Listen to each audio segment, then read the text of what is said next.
Students last turn पे हम लोगों ने प्रॉपर्टी 1 प्रॉपर्टी 2 पे क्वेश्चन कर लिए थे, ठीक है। जब अपर लिमिट और लोअर लिमिट एक दूसरे की रेसिप्रोकल होते हैं और उसके अंदर x और 1/x का टर्म पड़ा होता है, उस सब टाइप के क्वेश्चन हम कर चुके हैं।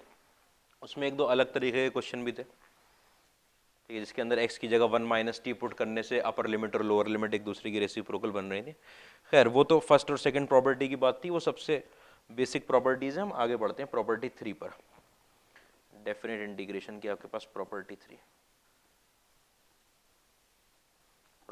क्या आएगी? Splitting the limit.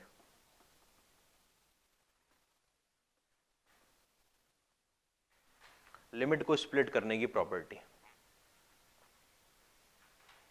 ठीक है। तो ये क्या चीज होती है आपके पास कि मान लो आपके पास कोई a से b में आपको इंटीग्रेशन करना है fx dx का, डेफिनेट इंटीग्रेशन आप कर रहे हो, ठीक है। कोई पॉइंट c है, कोई पॉइंट c है, तो आप ऐसे हमेशा ब्रेक कर सकते हो a से लेकर c में fx dx प्लस में c से लेकर b में fx dx, ठीक है। a से c चले गए और फिर c से b चले गए, मतलब a से c का एरिया ले लिया, फिर c से b का ले लिया। आपको कहां से कहां का लेना था? a से b का इंटीग्रेशन करना था। तो रास्ता है जाने का कि भाई a से c गए और फिर c से b गए, ठीक है। समझना वही बात। ये अपने आप में यूज, जनरली ये कब यूज होगा? Used when function is discontinuous at c, कोई जो a, b के बीच में अगर कोई c बिलोंग कर रहा है जिसपे फंक्शन कैसा है आपका? डिसकंटिन्यूअस है। एक पॉइंट पे डिसकंटिन्यूअस है, उस पॉइंट को हटाना है, तो आपने क्या किया? उस जगह पर लिमिट ब्रेक कर दी, ठीक है। तो उसमें से कौन से वाले फंक्शन में आपको स्पेसिफिकली यूज करना होता है? Modulus, greatest integer of x। ये अपने आप में डिसकंटिन्यूअस होता है जब x अंदर वाला क्या बनता है? इंटीजर बनता है। फ्रैक्शनल पार्ट ऑफ x, यहां पर डिसकंटिन्यूटी आती है जैसे सिग्नम में x, ठीक है। Piecewise defined functions, piecewise defined functions, इनमें तो जरूरी है ही यूज होना। पीसवाइज डिफाइंड में क्यों? कि मान लो आपको fx की वैल्यू रखनी है यहां पर। अब fx, ये लिमिट लगी हुई है 1 से लेकर 3 में। अब 1 से 2 में फंक्शन अलग है और 2 से 3 में फंक्शन अलग है, तो यहाँ पे कौन सा वाला fx रखा जाएगा? तो 1 से 2 में ब्रेक करोगे और फिर 2 से 3 में ब्रेक करोगे और उनके हिसाब से फंक्शन पुट कर दोगे, ठीक है। तो इसमें ये जरूर यूज होता है अगर आपके पास a से b में ऐसे लिखा हुआ है, ठीक है। इसमें मैं एक बात क्लियर करता चलूं कि ये जरूरी नहीं है कि अगर आपके पास a यहां है और b यहां है तो c को यहीं होना चाहिए। अगर डिसकंटिन्यूटी आ रही है तो वो तो बीच में आ रही होगी तभी यूज करेंगे, लेकिन अगर आपको ये फॉर्मूला लगाना है, ये फॉर्मूला, ठीक है, तो it is not necessary for c to belong to a to b। a और b के इंटरवल में ही c लाई करे, उनके बाहर भी लाई कर सकता है c, ठीक है। इसका मैं आपको सबूत देता हूं यहां पर कि भाई नेसेसरी नहीं है। देखना एक सेकेंड कि केस 1 आपने लिया कि जब a जो है वो ऐसे लाई कर रहा है, ये है, ठीक है। ये पहला केस ले लिया मान लो मैंने, ठीक है। मैं एरिया में दिखाऊंगा। ये मेरा फंक्शन जा रहा था, ये था a, ये था b, ये कोई पॉइंट था c, ठीक है।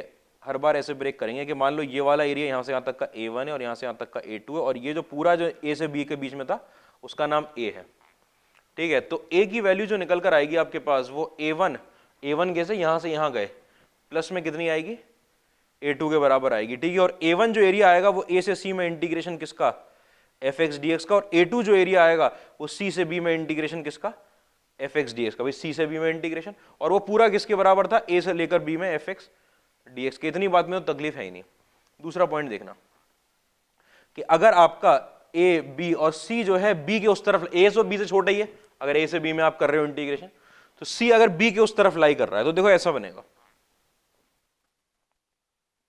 b के उस तरफ। ये आपका फंक्शन गया, ठीक है। मान लो ये आपका a आया, यहां पर आपका b आया और यहां पर आपका c आया, ठीक है।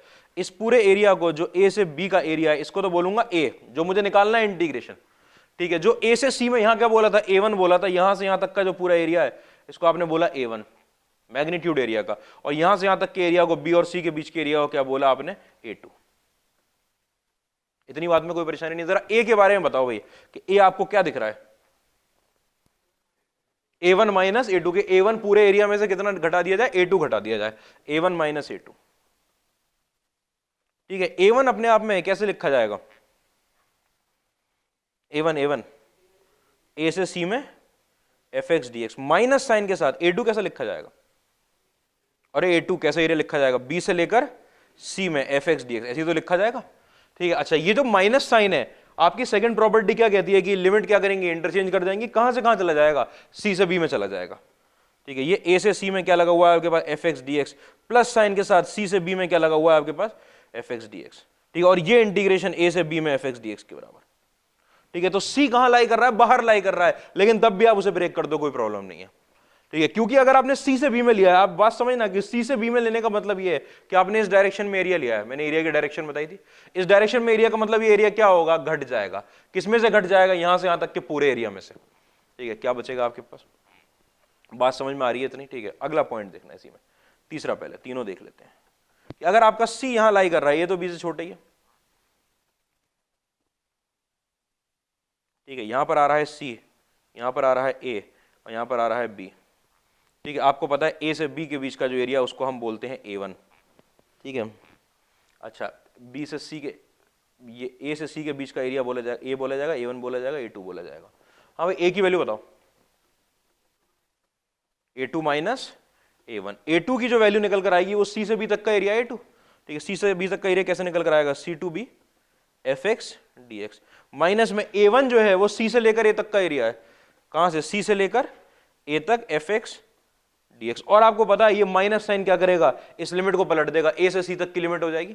ठीक है, फौरन अगले ही स्टेप में आपने ये C से B तक एफ एक्स डी एक्स लिखा है, प्लस साइन के साथ A से C तक एफ एक्स डी एक्स लिखा है। इसको इधर उधर लिख लो, वो इंटीग्रेशन A से B में। तो कहीं भी पॉइंट लाई करें, इससे फर्क नहीं पड़ता, आप ये लिमिट कहीं कभी भी स्प्लिट कर सकते हो। मेनली लेकिन ये कब यूज होगी? जब डिसकंटिन्यूस होगा A और B के बीच में, क्योंकि आपको ये लगाना है डिसकंटिन्यूस, यहां जाके तो जबरदस्ती क्यों पीछे जाएंगे? इनके बीच में देखते हैं डिसकंटिन्यूटी। हाँ भाई, कहां से देखना था?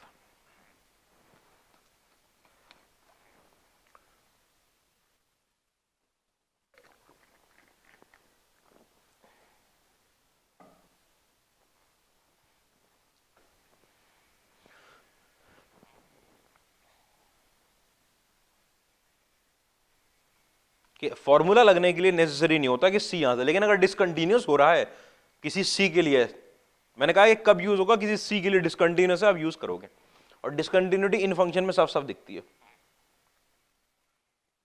ठीक है, पीस वाइज डिफाइंड के लिए चेक, फंक्शन बदल जाता है तो उसके लिए यूज होता है।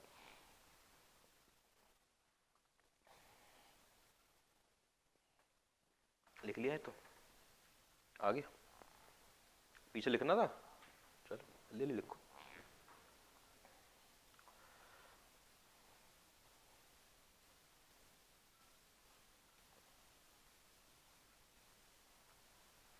क्या हो गया, नोट्स नहीं बनाने आज? अच्छा अच्छा, बहुत बढ़िया।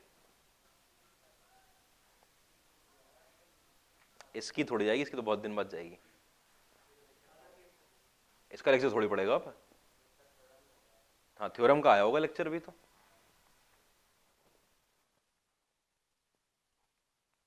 देख लिया ये?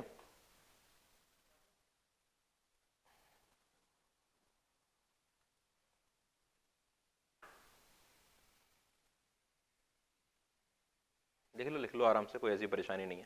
ठीक है, आपको बस ये याद रखना है कि लिमिट को स्प्लिट कर दिया है आपने, ये करना आना चाहिए। अच्छा, एक बार नहीं, आप 2 बार कर दो स्प्लिट। ठीक है, बीच में आप n टुकड़े बांट दो उसके,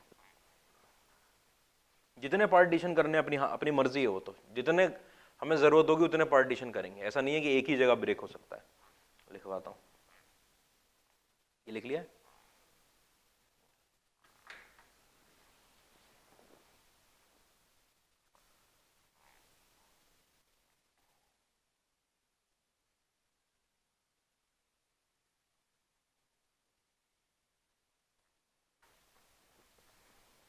ठीक है, तो ये सिर्फ ये जो 3-3 ग्राफ बनाए मैंने, सिर्फ ये दिखाने के लिए कि C कहीं भी लाई कर सकता है आपका। A के इधर लाई कर जाए, B के उधर लाई कर जाए, उनके बीच में लाई कर जाए, कोई परेशानी नहीं है।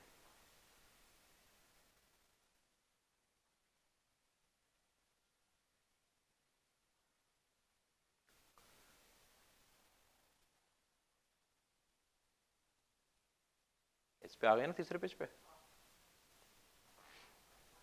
इसी में क्या पॉइंट की बात बता रहा हूँ मैं कि अगर आपके पास यहाँ पर a है, ठीक है, यहाँ पर आपके पास x1 आया, यहाँ पर x2 आया, ऐसे चलते गए आप, ठीक है, यहाँ पर आपके पास xn आया और यहाँ पर b आया, कितने कट लगा दिए मैंने a से b के बीच में, कितने कट लगा दिया, n कट लगा दिए, तो कितने पार्ट में बटा होगा वो, n+1 पार्ट में बटा होगा, ठीक है। तो आपसे कोई पूछे कि कोई फंक्शन जा रहा है इनके ऊपर से, तो इंटीग्रेशन में a से b fx को क्या हम ऐसे करके लिख सकते हैं कि इंटीग्रेशन a से लेकर x1 fx dx प्लस में इंटीग्रेशन x1 से लेकर x2 fx dx, ऐसे करके आप लिखते चले जाओ, ठीक है। इंटीग्रेशन xn से लेकर b fx dx, जितनी मर्जी आए उतने पार्टीशन लगाओ, ठीक है। स्प्लिट करनी है लिमिट, दो एक बार क्या कर रहे हो, 5 बार कर लो, 20 बार कर लो, जितनी जगह पर डिसकंटिन्यूटी दिखे उतनी जगह स्प्लिट कर दो।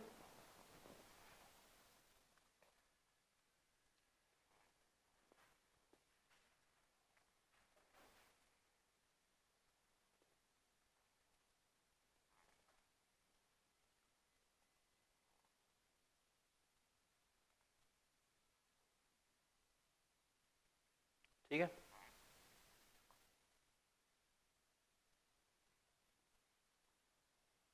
क्वेश्चन दे दूं,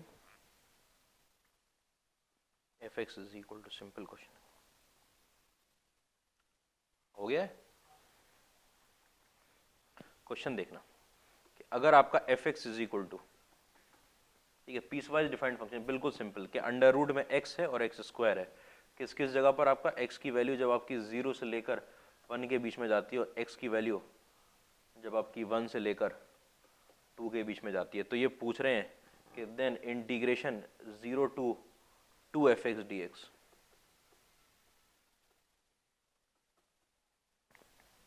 जीरो टू 2fx dx का इंटीग्रेशन कितना होगा। अब आपको यहाँ पर ऐसे fx पुट करना है, ठीक है, तो प्रॉब्लम ये आती है कि ये वाला पुट करें कि ये वाला पुट करें, तो उसी प्रॉब्लम को हल करने के लिए ये होता है कि भाई जिस इंटरवल में जो फंक्शन है वो इंटरवल में वो पुट कर दो। इसका मतलब कि लिमिट ब्रेक करें, 0 से 2 की पूरी तो ले नहीं सकते, तो आपने कहा क्योंकि पीस वाइज डिफाइंड है, 0 से 1 में आपका fx अलग है और 1 से 2 में आपका fx अलग है, ठीक है, तो आपने ब्रेक कर लिया। तो यहाँ पे जो fx लिखा जाएगा 0 से 1 में जब x की वैल्यू, लिमिट जो x की वैल्यू होती है, तो वो रूट x लिखा जाएगा, रूट x dx, प्लस में यहाँ पर 1 से 2 में जो आपका fx है वो x स्क्वायर लिखा जाएगा, ठीक है। रूट x का इंटीग्रेशन 2/3 x की पावर 3/2, बहुत बड़े 2/3 x की पावर में 3/2, ठीक है, और यहाँ पर 0 से लेकर 1 तक का, प्लस में इसका x³ 3 और यहाँ पर 1 से लेकर 2 में पुट कर लेंगे, कोई परेशानी नहीं, सिंपल क्वेश्चन, आगे बढ़ते हैं, ठीक है। अच्छा, पीस वाइज डिफाइंड फंक्शन में क्या बात है कि ये तो वो है जो मैंने पीस वाइज डिफाइंड करके दिया, जो मॉड्यूलस फंक्शन होता है वो अपने आप में खुद पीस वाइज डिफाइंड होता है, तो भाई अंदर वाला जब पॉजिटिव है तो फंक्शन एज इट इज निकलेगा, जब अंदर वाला नेगेटिव है तो फंक्शन माइनस साइन के साथ निकलेगा, ठीक है। तो वो मॉड्यूलस की खास बात, तो मॉड्यूलस बेस्ड क्वेश्चन में भी ऐसे ही करना होगा आपको, ठीक है। तो मॉड्यूलस बेस्ड क्वेश्चन जो होते हैं, बेस्ड क्वेश्चंस, ठीक है, आर ट्रीटेड, कैसे ट्रीट किए जाएंगे वो, as piecewise defined, piecewise defined के पॉजिटिव के लिए अलग हो जाता है मॉडुलस, अंदर वाले पॉजिटिव के लिए, अंदर वाले नेगेटिव के लिए अलग हो जाता है, ठीक है। तो उन्हीं क्वेश्चंस की बात करता हूँ छोटी सी, ठीक है। इंटीग्रेशन में -1 से लेकर 1 में, ठीक है, e की पावर है मॉड्यूलस ऑफ x, ये -1 से 1 की लिमिट एक खास लिमिट होती है जो आप इवन ऑड के फंक्शन में पढ़ोगे, -a से लेकर a तक की लिमिट, लेकिन अभी हमने वो नहीं पढ़ा है, ठीक है। तो आपके पास एक मॉड्यूलस में e की पावर में मॉड्यूलस x लग गया आकर, ठीक है। तो मॉड्यूलस बेस्ड फंक्शन को आपको कैसे ट्रीट करना है, ट्रीटेड एज पीसवाइज डिफाइंड। अगर आपको पीसवाइज डिफाइंड की तरह ट्रीट करना है, इसका मतलब जो आपका fx पड़ा हुआ है पहले तो आप उसे डिफाइन करोगे कि जब जब आपका x जो है वो पॉजिटिव रहेगा तो मॉड्यूलस एज इट इज खुलेगा, और जब आपका x नेगेटिव रहेगा तो मॉड्यूलस कैसे खुलेगा, माइनस साइन के साथ खुलेगा, इसमें तो कोई परेशानी नहीं है, ठीक है। तो आपने ब्रेक किया कि -1 से लेकर 0 में e की पावर में -x खुलकर आएगा और 0 से लेकर 1 में e की पावर में x खुलकर आएगा, इतनी बात में नेगेटिव पार्ट के लिए अलग लिमिट लगा ली और पॉजिटिव पार्ट के लिए अलग लिमिट लगा ली। नेगेटिव पार्ट के लिए जो लिमिट लगाई है उसके अंदर माइनस में e की पावर में -x, -1 से 0, प्लस में आपका e की पावर में x 0 से 1, कर लेंगे सॉल्व, कोई परेशानी नहीं है, लिमिट पुट करनी है बस, एंड सॉल्व।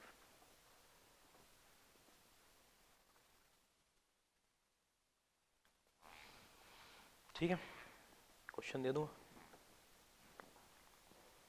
आपके पास पड़ा हुआ 2 से लेकर 5 में इंटीग्रेशन e की पावर में मॉड्यूलस में x माइनस 3 dx। ठीक है, मॉड्यूलस आ गया। पहले आपको ये देखना है कि जो आपको लिमिट दी गई है 2 से 5 में, वहां पे जो मॉड्यूलस लगा हुआ है वो हमेशा एक ही तरीके से खुल रहा है या अलग अलग तरीके से खुल रहा है। और हाँ, क्योंकि टर्निंग पॉइंट जो है मॉड्यूलस का वो कितना है 3 है, और 3 इस इंटरवल में लाई करता है 2 से 5 में। फौरन आपने इधर फंक्शन डिफाइन किया, बल्कि मैं डायरेक्ट ही कर दूं क्या, 2 से 3 में e की पावर माइनस साइन के साथ, इसमें 3 से छोटा रहेगा x तो माइनस साइन के साथ खुलेगा। ठीक है, प्लस में आपका 3 से लेकर 5 में e की पावर में एज इट इज खुलेगा x माइनस 3। ठीक है, किसी को परेशानी हो e की पावर में माइनस साइन के साथ माइनस में x माइनस 3।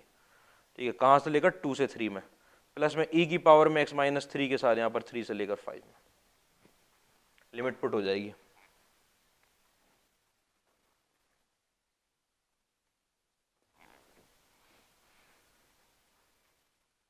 अच्छा, सेम क्वेश्चन है ये और पिछला वाला, सेम आंसर आया होगा एकदम। अगर आपको नहीं समझ में आ रहा, आप ऐसा करो ना, x माइनस 3 को अगर मान लो मैं t पुट कर दूं, बिल्कुल सेम क्वेश्चन, बिल्कुल सेम आंसर आएगा। dx की वैल्यू कितनी आ रही है, dt। ठीक है, लिमिट आपने ये x लिखा है या t लिखा, x की वैल्यू कितनी है 2 है, उस टाइम पे t की वैल्यू कितनी निकली -1, x की वैल्यू कितनी है 5 है, उस टाइम पे t की वैल्यू कितनी 1, -1 से 1, e की पावर में मॉड्यूलस में t dt। सेम क्वेश्चन है कि नहीं है एकदम। और इधर डमी वेरिएबल होता है, डमी वेरिएबल इसको आप x लिख दो दोबारा, बिल्कुल same question.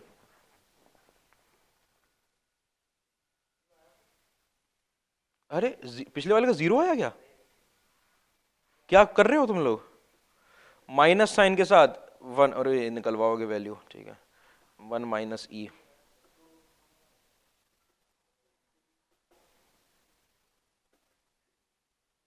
Two times E minus 1 आया ये तो, ई माइनस 1, हाँ ये आया, 0 को बना दिया उसको। ठीक है, ठीक है भाई, यहाँ आया होगा। मतलब e की पावर मॉड एक्स, खुद देखो क्या बात कर रहे हो, e की पावर मॉड एक्स ऐसे जाता है ना भाई, ऐसा होता है ना ग्राफ, उसके नीचे का -1 से 1 का एरिया, ये एरिया तुमने बोल दिया 0 है। मैंने ऐसी तो बात नहीं करी कि राइट साइड का एरिया लेफ्ट साइड का एरिया बराबर हो जाए तो उसे 0 बना दो, ऊपर और नीचे का बोला है। खैर, उसके लिए ग्राफ आना चाहिए। क्या क्या,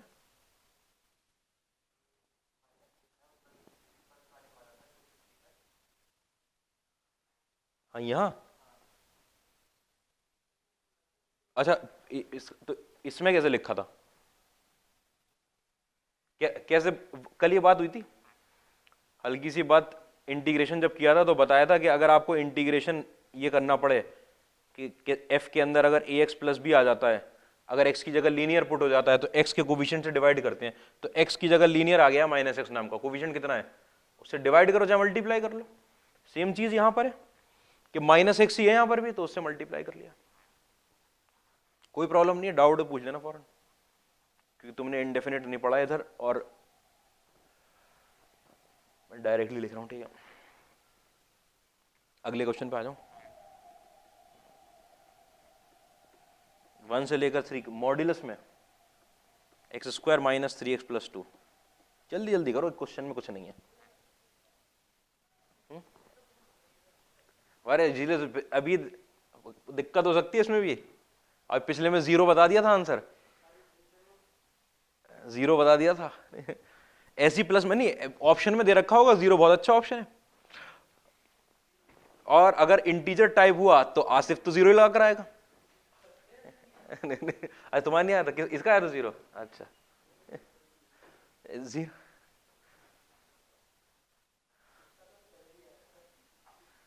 तुम लोग क्या निकाल रहे हो आंसर भाई, क्या कर रहे हो इतने छोटे, इसमें क्या है, इसमें क्या तकलीफ होगी। ठीक है, ये अपने आप में x -1 इंटू एक्स माइनस 2 निकल कर आएगा, मॉड्यूलस खोल देंगे, जब 1 से 2 के बीच में तो कैसा निकलेगा ये माइनस साइन के साथ, और x -1 into x minus 2 as it is खुल कर आएगा जब x आपका 2 से बड़ा है, ठीक है, और x जब आपका 2 से छोटा है और 1 से बड़ा है, ठीक है, 1 से 3 में निकालना है, एक बार माइनस साइन के साथ, एक बार प्लस साइन के साथ, क्वाड्रेटिक बैठी है, क्वाड्रेटिक का इंटीग्रेशन करना है simple, x square minus 3x plus 2 minus sign के साथ, कब 1 से लेकर 2 में, ठीक है, प्लस में 2 से लेकर 3 में, आगे बाद एक्स स्क्वायर माइनस में 3x प्लस 2 dx। कोई परेशानी नहीं, बढ़ जाऊंगा क्या? ये सिंपल क्वेश्चन कुछ कराने पड़ते हैं प्रैक्टिस के लिए, क्या कर सकते हैं।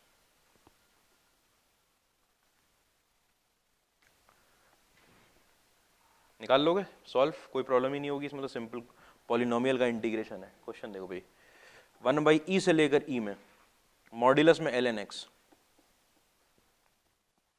आंसर चाहिए पूरा, 1/e से e में मॉड्यूलस में ln x,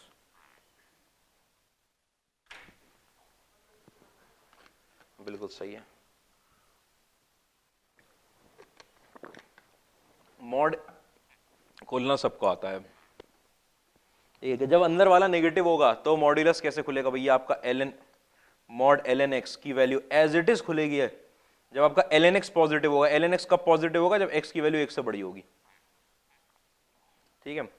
अच्छा, ये अपने आप में माइनस ln x खुलेगा, मतलब मॉड खुलेगा माइनस साइन के साथ, जब अंदर वाला नेगेटिव होगा, मतलब x की वैल्यू जब 1 से छोटी होगी, ठीक है। तो यहां पे ब्रेक कर लिया जाए, 1/e से लेकर 1 तक माइनस में ln x dx, ठीक है, प्लस में आपका 1 से लेकर e तक ln x dx,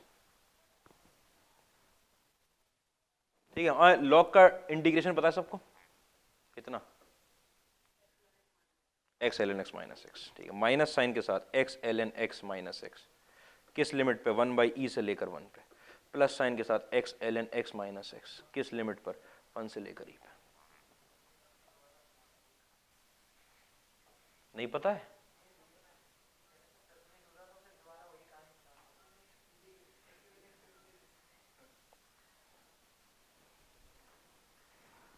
बहुत बढ़िया है, ठीक है। लिमिट पुट कर लेंगे, x ln x माइनस है, लॉग का डायरेक्ट इंटीग्रेशन। देखो आईटी ने कितना अच्छा क्वेश्चन पूछा था आपसे। एक जमाने में आईटी ऐसे क्वेश्चन भी दिया करता था, 1/e से लेकर e में मॉड्यूलस के अंदर ln x/x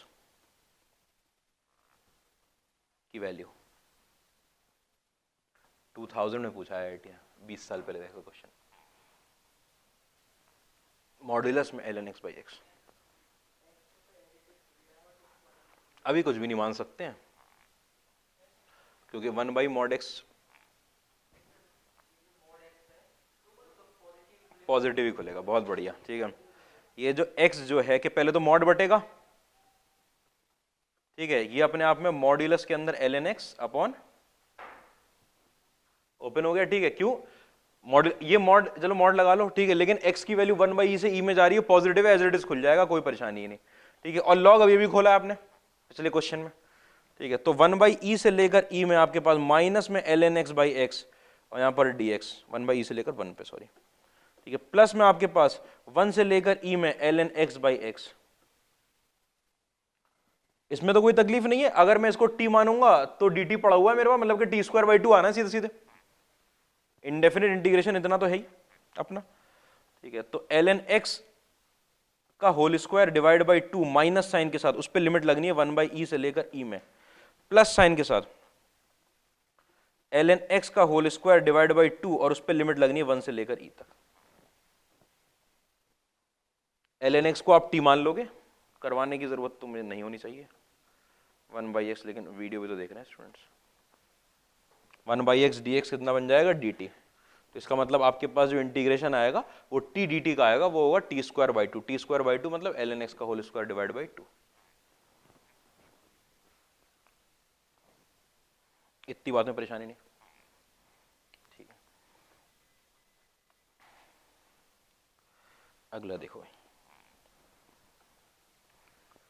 क्वेश्चन, देखना 2 से 5 में मॉड्यूलस में x, में इस क्वेश्चन को कराने के पीछे, क्योंकि मुझे आगे बढ़ना है, आगे एक पॉइंट समझाना है, ठीक है। आपने मॉड्यूलस डिफाइन कर लिया, ब्रेक कर लिया, बहुत अच्छी बात है, ठीक है, मैं इसको चाह रहा हूं कि इसको ग्राफ का एक मेथड होता है मॉड के अंदर, ग्राफिकल मेथड, जो सिंपल क्वेश्चन होते हैं।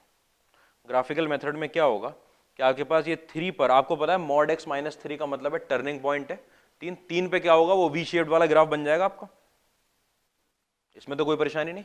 ठीक है, अच्छा कैसे लिखते हैं लाइन, क्या समझा है, ये वाली लाइन कैसे क्या होगी, x माइनस 3, और ये वाली line y is equal to minus में x माइनस 3। आपको चाहिए 2 से लेकर 5 में, ठीक है, 2 से लेकर 5 के नीचे का एरिया चाहिए। मुझे बताओ, एक ट्राइंगल ये आ रहा है और एक ट्राइंगल ये आ रहा है, ये पूरा एरिया क्या होगा आपके पास, A1 प्लस में A2 होगा कि नहीं होगा। अच्छा, इसकी ट्राइंगल, ये राइट एंगल ट्राइंगल है, हाफ बेस इनटू हाइट करूंगा, अगर मैं 2 पुट करूंगा यहां पर 2, तो कितना आएगा निकल के, 1 निकल कर आएगा,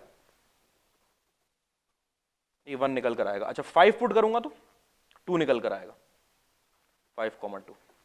ठीक है, तो मतलब ये वाली लेंथ जो है आपके पास, ये वाली लेंथ, इसकी जो बेस है वो 1 है और हाइट 1 है, इसकी बेस 2 है और हाइट 2 है, तो एरिया जब आप निकालोगे तो half into base into height पहले वाले ट्राइंगल का, फिर half into base into height दूसरे वाले ट्राइंगल का। ठीक है, तो ये कितना आया आपके पास, 2 + 1/2, 5/2 आ गया। सिंपल, कोई परेशानी नहीं। अगर इतना सिंपल आपके पास इंटीग्रेशन आ रहा है तो ग्राफ बना देना फौरन और एरिया निकाल देना। एरिया कैसे निकालेगा, ट्राइंगल का एरिया। एक और ऐसे क्वेश्चन दिखा दूं जिससे कि आप तकलीफ में ना हो।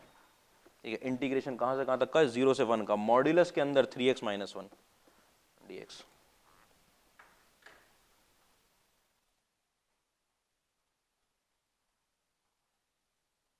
जल्दी से, टर्निंग पॉइंट कितना है, 1/3, उस पे वी शेप ग्राफ बन जाए।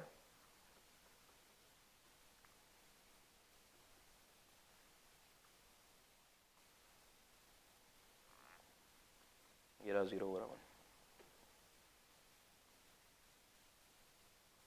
ठीक है, इसके नीचे का मुझे एरिया चाहिए। ये वाली लाइन आपको पता है एज इट इज खुलने वाली लाइन होती है, y = 3x - 1, और ये वाली लाइन y = माइनस साइन के साथ 3x - 1।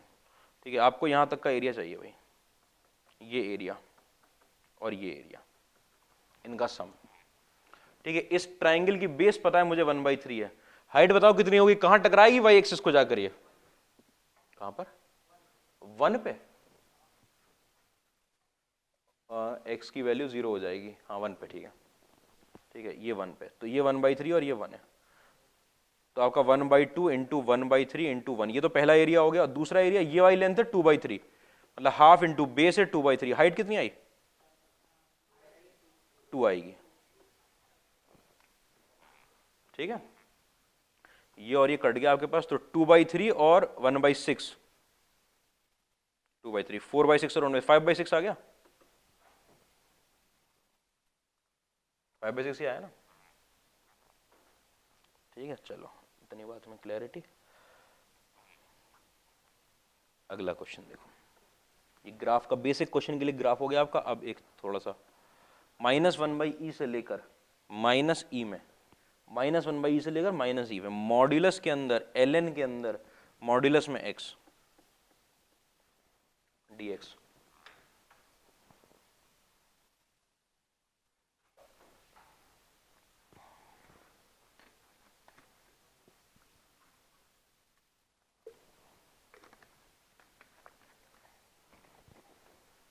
इधर इधर क्वेश्चन,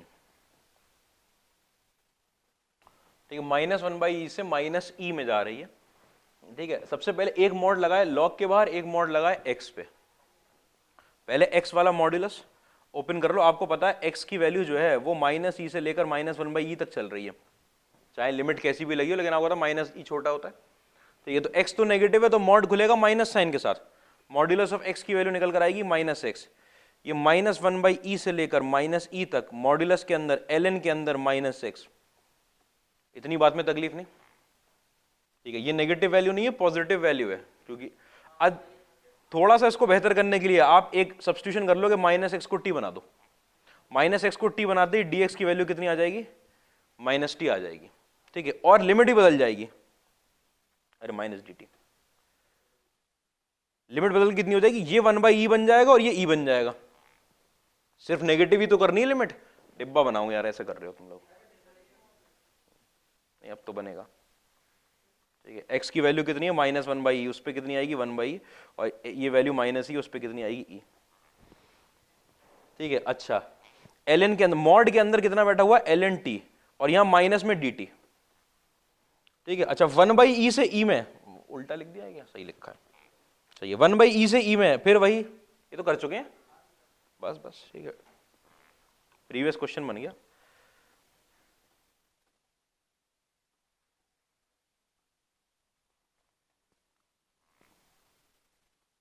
ठीक है ना, x ln x minus x निकल कर आएगा, कोई परेशानी की बात ही नहीं है। अच्छा, ये क्वेश्चन हुआ, लिख लिया, आगे बढ़ जाऊं, देखना छोटा सा पॉइंट इसके अंदर। ठीक है, इंटीग्रेशन और उसकी वैल्यू, कि इंटीग्रेशन में अगर आपके पास 0 से पाई में अगर साइन x आ जाए, ठीक है, क्वेश्चन नहीं करवा, 0 से पाई में साइन x अपने आप में एक लूप होता है, ये करके पूरी साइकिल नहीं होती, साइकिल का समझ लो आधा लूप हुआ ये, लेकिन उसे हम एक लूप बोलेंगे क्योंकि ऊपर का ये रहा पाई। ठीक है, इसका जो एरिया होता है निकल के, इसकी जो वैल्यू होती है वो 2 आती है, इस एक लूप की वैल्यू 2 आएगी। आप इंटीग्रेशन करके देख लो, साइन का कितना निकलेगा माइनस कॉस में 0 से पाई तक की वैल्यू डालूंगा। ठीक है, तो माइनस साइन के साथ -1 मतलब -2 के बाहर माइनस लगेगा, मतलब 2 आ जाएगा। ठीक है, इस बात पे ध्यान देना है कि ये एक लूप, ठीक है, अभी अगर ये एक लूप इतना है तो बिल्कुल यहां पे सिमेट्रिक होता है, यहां पे सिमेट्रिक होता है, तो मतलब कि अगर 0 से π/2 का पकड़ लूं तो कितना एरिया निकलेगा, 1 निकलेगा। ठीक है, इसमें सुनना ध्यान, जरा सी बात और सुनना, कि 0 से अगर आपके पास π/2 में sin 2x आ गया, ठीक है भाई, एक बात समझना, साइन का ग्राफ ऐसे बनता है, एक साइकिल कंप्लीट कहां तक करता है वो, मतलब एक साइकिल नहीं, आधी वाली साइकिल पाई तक। ठीक है, ये साइन के अंदर 2x लगा हुआ है, पीरियड कितना हो गया होगा, आधा हो गया होगा। ठीक है, तो जितने में इतना पार्ट कंप्लीट होता है असली साइन x का, साइन 2x का, दोनों तरफ 2 डिवाइड हो जाता है, π/2 में कंप्लीट होता है ना, π/2 में, अगर π/2 में कंप्लीट होता है तो आपको पता है 0 से पाई में एरिया 2 निकल रहा था, और आपका यहां पर 2 आ चुका है, तो क्या एक लूप बना है ना, डिवाइड बाय 2 करोगे, वन डायरेक्ट तरीका दिखा रहा हूं कि 2 क्या था, ओरिजिनल पाई तक का एरिया था, आप साइन 2x लेकर आ रहे हो और एक ही लूप उसका, एक लूप कैसे पता चल रहा है कि π/2 तक एक लूप आ रहा है, तो आप इस 2 को भी किससे डिवाइड कर दोगे, 2 से। ठीक है, ध्यान से अभी सुनना जरा, एक और इसके अंदर। ठीक है, अगर आपके पास 0 से लेकर π/3 में sin 3x आ रहा है, ठीक है, देखना क्या बात है कि ये साइन का, असलियत में तो साइन ये होता है। ठीक है, आपको पता है कि अगर वो 3 से डिवाइड हो रहा है तो पीरियड क्या हो जाएगा उसका, 3 से डिवाइड हो जाएगा। आपसे इंटीग्रेशन पूछा गया 0 से π/3 में, 0 से π/3 में पूछा गया, मतलब एक लूप का पूछा गया है। अगर ये असली साइन होता साइन x तो कितना आता 2, और किससे डिवाइड कर दिया आपने, 3 से डिवाइड कर दिया, 2/3 आएगा इंटीग्रेशन का आंसर। बात समझ में आ रही है, कोई परेशानी तो नहीं इसके अंदर, वही है डायरेक्ट बता रहा हूं, वो जो 3 आएगा इंटीग्रेशन करने से यहां पर cos 3x/3 वही है।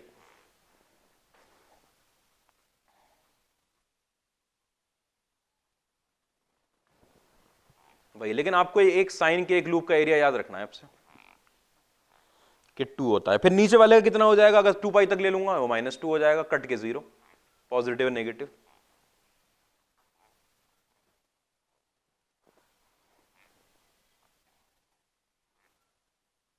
ठीक है, 2/3 आपको डायरेक्ट याद रखना है। इसी तरीके से अगर आपके पास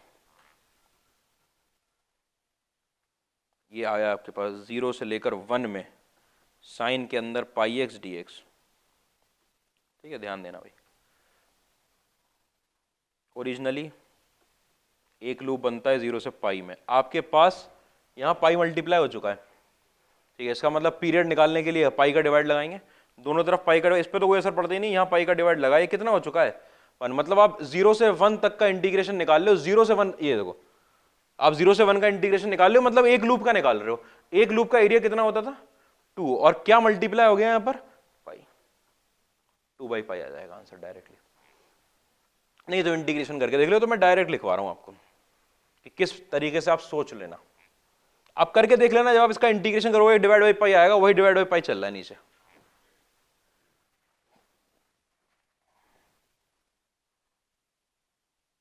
अब जब लूप की बात होती है तो फिर इसके अंदर फिर ये वाली बात होने लगती है कि माइनस पाई बाई टू से लेकर पाई बाई टू में कॉस एक्स डी एक्स कितना होगा?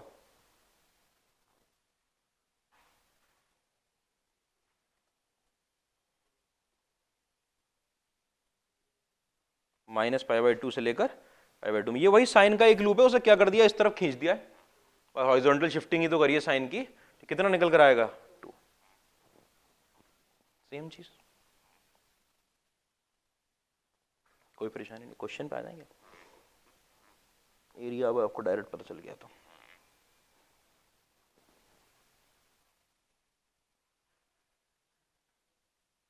ठीक है।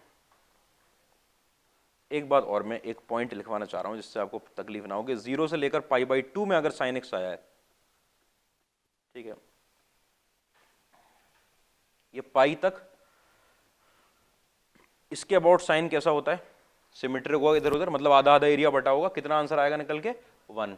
ठीक है, लेकिन अगर 0 से पाई बाई थ्री में, ठीक है, यहां पर साइन एक्स डी एक्स आ गया, तो भैया ये मत कर देना कि 2 के नीचे सर अब 3 से डिवाइड, यहां तो 2 के नीचे 2 डिवाइड कर दिया दो इक्वल पार्ट में, लेकिन साइन अपने आप में ऐसा फंक्शन नहीं है कि पाई बाई थ्री तक वो 1/3 कर देगा अपना टोटल एरिया को, कि ये पाई बाई थ्री पर आ रहा है आप कहो कि ये 1/3 है पूरे का, नहीं ऐसा नहीं होगा। यहाँ क्या ऐसी सिमेट्रिसिटी नहीं होती उसके अंदर, ऐसी सिमेट्री होती है, मतलब क्या कर देंगे?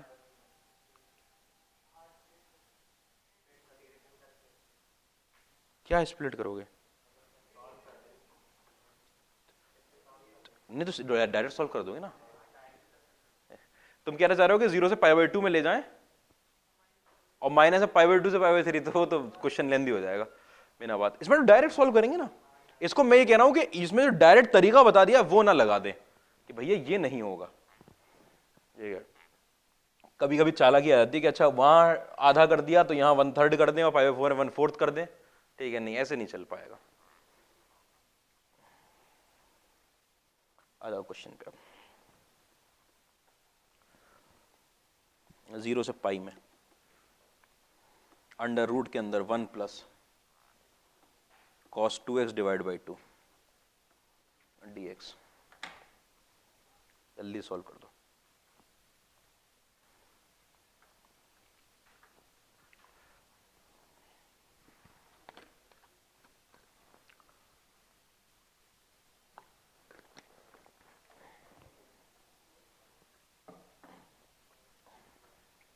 क्या आएगा निकल के? 0 से लेकर पाई में ये निकल कर आएगा आपके पास cos स्क्वायर x का रूट, cos x मत लिख देना इसको, 0 से पाई में मॉड्यूलस के अंदर cos x, ठीक है। और ये तो बिना देखे बताया जा सकता है कि इसका आंसर आना है 0, नहीं मॉड लग गया तो 2 आना है, cos x ले रहा था मैं, एक इधर का और एक उधर का, कि मॉड cos x का मतलब हुआ कि ऐसे गया और ऐसे गया पाई बाई 2 का।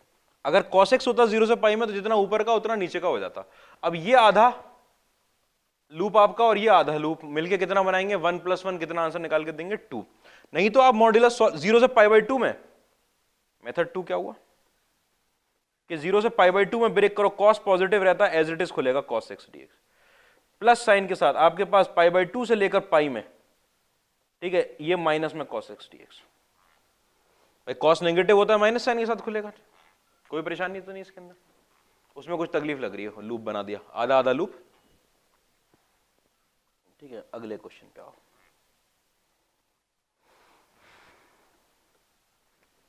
-1 से 0 में मॉड्यूलस के अंदर x sin पाई x dx, -1 से 0 में x sin पाई x dx।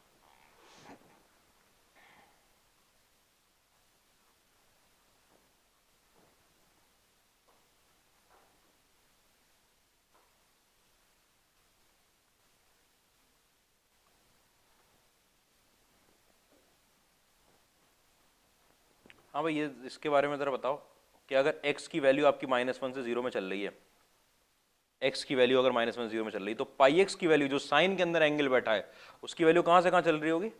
माइनस पाई से 0 में, और माइनस पाई से 0 में चल रही है, इसका मतलब कौन कौन सा क्वाड्रेंट है भाई, third and fourth. Minus pi ऐसे आते हैं ना, वहां से लेकर 0 तक।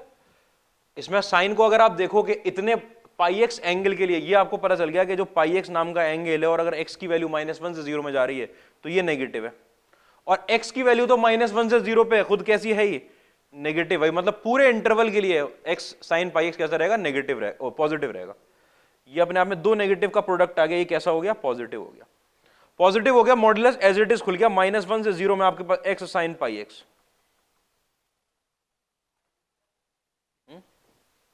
हाँ हाँ, इंटीग्रेशन करना, आंसर नहीं, क्योंकि अगला क्वेश्चन थोड़ा सा इसी पे बेस्ड है, इसका आंसर निकाल लोगे बहुत बढ़िया रहेगा। -1 से 0 में एक्स साइन पाई एक्स, कैसे होगा इसका इंटीग्रेशन, इंटीग्रेशन बाय पार्ट से। सक्सेसिव कर दूं, माइनस में cos pi x by pi, minus sign के साथ एक्स का तो हो गया 1, और minus cos pi x by पाएगा minus sine pi x by pi square, खत्म। ये कहां से कहां तक, -1 से 0 में, बाई सक्सेसिव इंटीग्रेशन।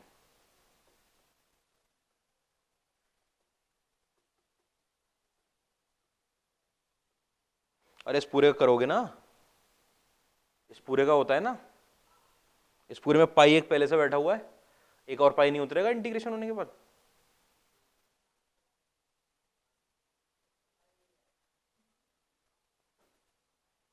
क्या बताएं आप, ठीक है। देखो ऐसे किया है कि पहले ये फर्स्ट फंक्शन है, सेकंड फंक्शन, ठीक है, ये फर्स्ट फंक्शन को एज इट इज डाल लिया, सेकंड का क्या उतारते हैं, इंटीग्रेशन। फिर यहां से आगे बढ़ते हैं, माइनस साइन प्लस साइन लगाते हुए इसका क्या किया है, डिफरेंशिएशन, और इसका क्या किया है, इंटीग्रेशन, ठीक है। और फिर अगली बार ये 1 आ चुका है, ये इसका डिफरेंशिएशन करने जाओगे तो 0 आ जाएगा, फिर तो खत्म है। सक्सेसिव इंटीग्रेशन से सॉल्व कर दिया, लिमिट पुट कर लेना भाई, जल्दी से आंसर बताओ मुझे, बहुत बड़े छोटा सा आंसर आता है इसका तो, ठीक है। पहले लिमिट पुट करिए आपने, 0 0 में ये बन गया 0, माइनस में ये भी बन गया 0, अच्छा ये तो 0 ही हो गए, माइनस साइन के साथ। जब -1 पुट किया आपने, अच्छा -1 पुट किया तो ये -1 बाई पाई निकल कर आया, ठीक है। अच्छा ये माइनस और माइनस प्लस हो चुके हैं, आपने -1 पुट किया, माइनस पाई में ये 0 निकल कर आया, मतलब कि 1 बाई पाई आ गया आंसर। कोई परेशानी तो नहीं इसके अंदर, 1 बाई पाई आंसर आपके पास। एक बार 0 पुट कर दिया, एक बार -1 पुट कर दिया, 1 बाई पाई आंसर आया। इतनी बात में परेशानी नहीं। अगला देखो क्वेश्चन, अगला क्या कह रहा है आपसे, सेम क्वेश्चन, -1 से लेकर लिमिट बदल दी 3/2 तक, ठीक है। मॉड्यूलस में आपके पास x sine pi x dx, -1 से लेकर 3/2 तक,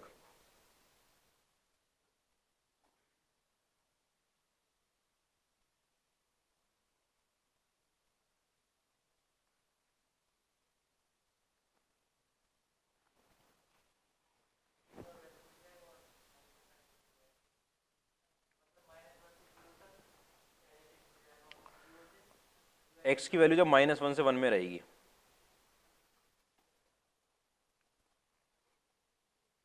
देखो भाई देखो, ये एज इट इज खुलेगा एक्स साइन पाई एक्स, अभी अभी देख लिया इसको, जब एक्स की वैल्यू कहां रहेगी भाई, -1 से 0 के बीच में रहेगी।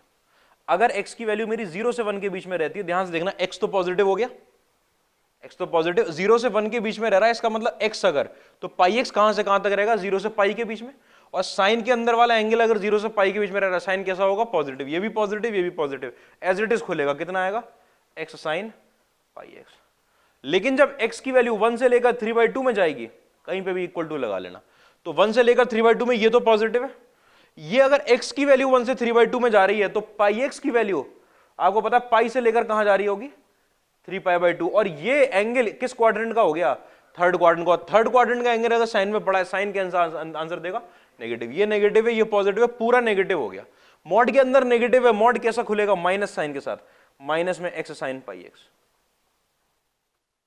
ठीक है। तो -1 से 1 तक तो सेम फंक्शन आया आपके पास, -1 से 1 तक x sine pi x dx, plus sign में फिर आपके पास फिर माइनस ही लगा देता हूं, माइनस साइन के साथ फिर आपके पास 1 से लेकर 3/2 में एक्स साइन पाई एक्स। 1/π यार,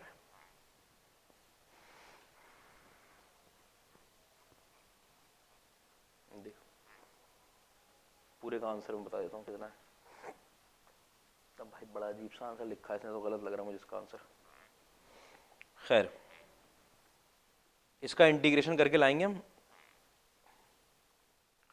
2/π आना चाहिए, देख लेना, कर लेना इसका इंटीग्रेशन, अभी भी तो किया है।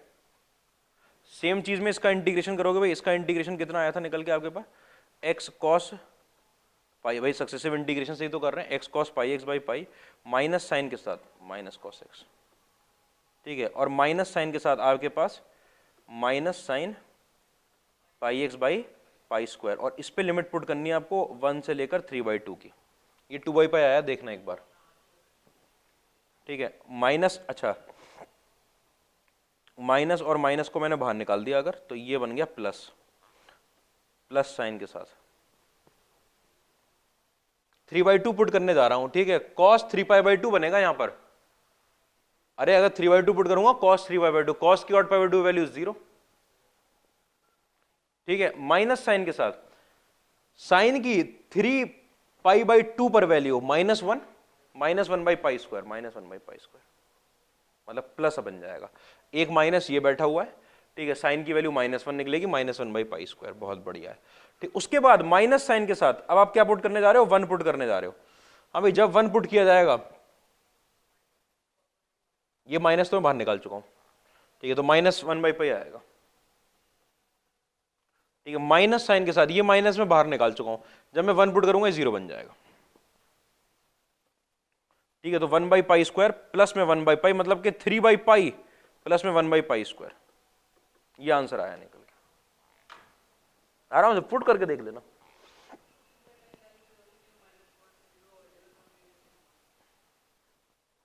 क्यों क्यों होगा?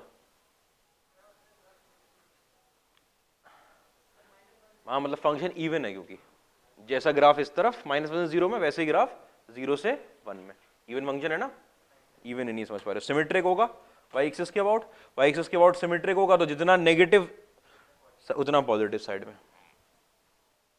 ये तो सिमेट्रिक वाली प्रॉपर्टी है, तुमने पढ़ रखी है वाली प्रॉपर्टी 2/π। इतनी बात में तकलीफ नहीं, ठीक है, मॉड्यूलस का सिंपल क्वेश्चन से आगे बढ़ूं। क्या हो गया भाई, क्या प्रॉब्लम आ रही है, काट के 0 ले आएगा तुम इसको, क्या किया नहीं तुमने, 2/π, 1/π to 2/π, तुम्हें समझ में आता हो गया कि सिमेट्रिक होगा, बस अब क्यों बातें कर रहे हो उसमें इतनी। ये प्रॉपर्टी जब आएगी तो पढ़ाई जाएगी, ये थोड़ी कि छोड़ के चले जाएंगे प्रॉपर्टी कि सिमेट्रिक में क्या होता है, इवन फंक्शन में, ऑड फंक्शन में, ठीक। अच्छा, उसके बाद क्वेश्चन बदलेंगे, जैसे कि greatest integer x and fractional part of x type functions. कोई भाई ये ना बोल दे कि सर पहले बता दो ग्रेटेस्ट इंटीजर क्या होता है,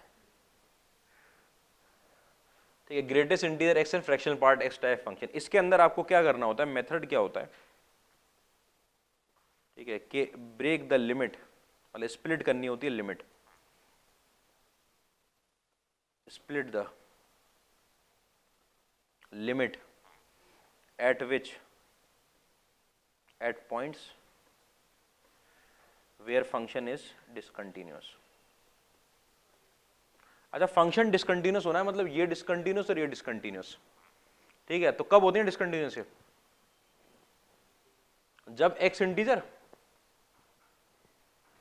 क्या बात समझाइए इसके अंदर, अगर आपके पास ये आ गया ग्रेटेस्ट इंटीजर के अंदर fx लगा हुआ, तो ये अपने आप में डिसकंटिन्यूस कब होगा, जब अंदर वाला फंक्शन कैसा हो जाए, इंटीजर। x कुछ भी होता है उससे मुझे मतलब नहीं, जब अंदर वाला फंक्शन इंटीजर बनता है तो ग्रेटेस्ट इंटीजर फ्रैक्शनल पार्ट कैसा बनता है, डिसकंटिन्यूस बनता है, ठीक है।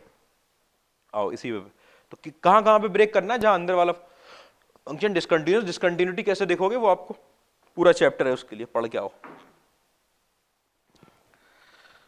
क्वेश्चन देता हूं, सिंपल सा क्वेश्चन, ठीक है, 0 से 5 में ग्रेटेस्ट इंटीजर x dx,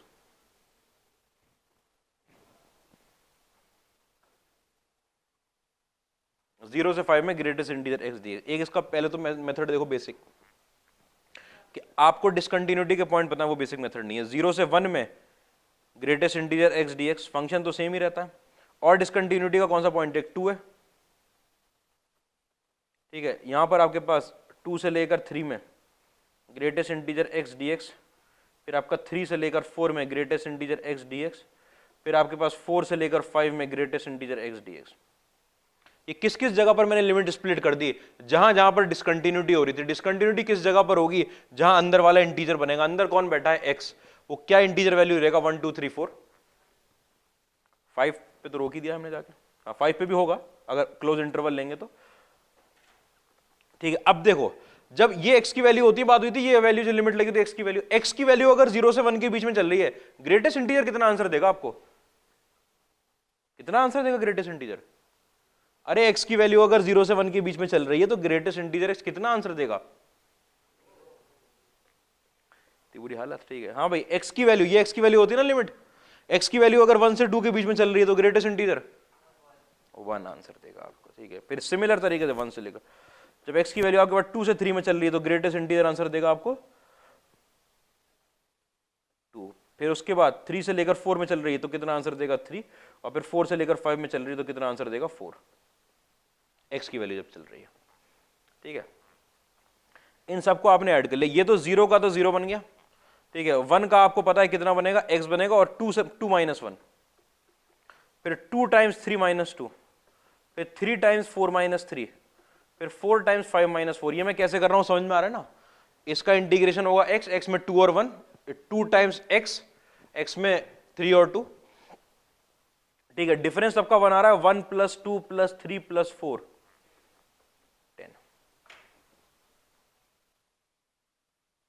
10 आ गया, सिंपल 10, ठीक है।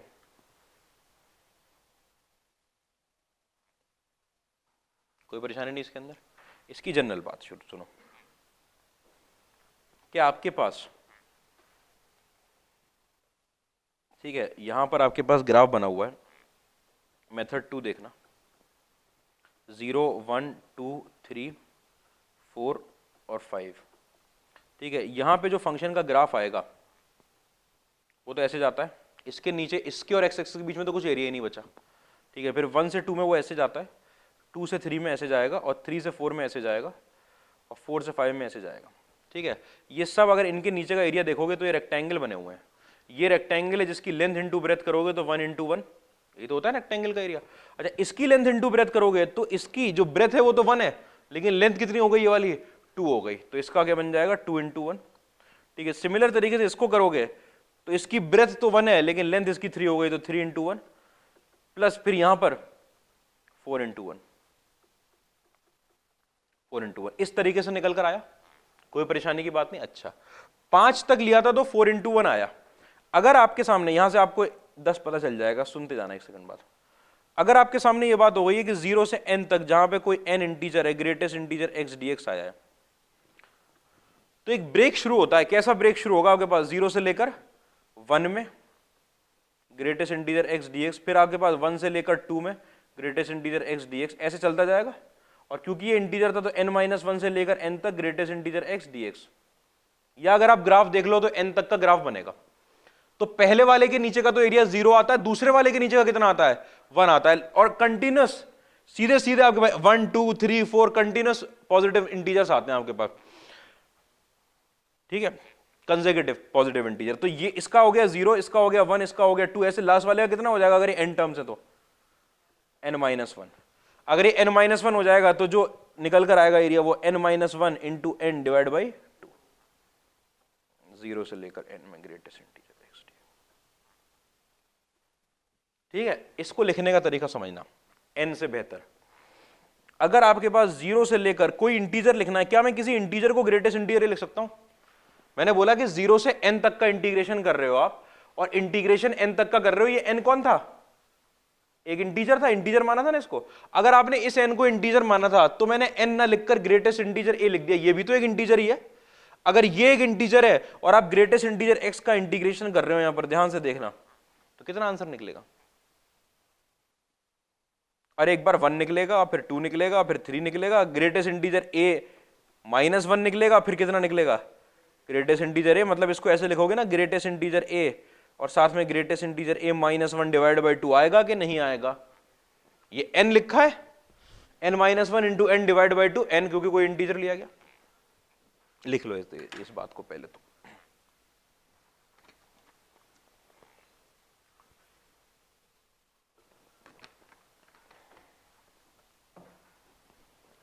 ठीक है,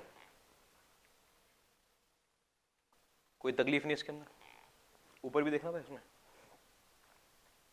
ये लिख लिया तुमने, हो गया था ना ग्राफ। तो इधर देखो, 0 से n में greatest integer x dx, greatest integer में x बैठा है, जिसमें कंफ्यूजन नहीं होना है आपको। ठीक है, तो उसे आप हर इंटीजर जहां जहां पर आपका ये फंक्शन डिसकंटिन्यूअस रहेगा उस जगह पर ब्रेक कर दोगे। ये ग्रेटेस्ट इंटीजर डिसकंटिन्यूअस रहता है जब अंदर वाला क्या बनता है, इंटीजर बनता है, वो 1 2 3 पर ब्रेक होते चला जाएगा। ठीक है, तो ऐसे n लिए हैं आपका, तो 1 से लेकर n-1 तक के कंसेक्यूटिव नेचुरल नंबर आ रहे हैं आपके पास, उसके सम का फॉर्मूला डायरेक्ट ये होता है। ठीक है, इस n को आप n लिखने के बजाय अगर आपको इंटीजर ही लिखना है तो उसे greatest integer a, where a belongs to r, a अपने आप में कोई आर्बिट्ररी कांस्टेंट, कोई मतलब है पॉजिटिव रियल नंबर, 0 से लेकर ग्रेटेस्ट इंटीजर में, तो ये आपका क्या बन चुका है, एक इंटीजर बन चुका है। अगर ये इंटीजर बन चुका है तो इस इंटीजर तक डायरेक्ट काउंटिंग हो जाएगी, इस इंटीजर तक होगी, a-1 तक ही होगी, एक कम तक होती है ना काउंटिंग। जैसे जब n तक गया था तो कहां तक काउंटिंग हुई थी, n-1 तक, तो इसकी कहां तक होगी, greatest integer a-1। Greatest integer में a-1 नहीं, ग्रेटेस्ट इंटीजर a अपने आप में एक इंटीजर है, उस इंटीजर में से एक घटाना है।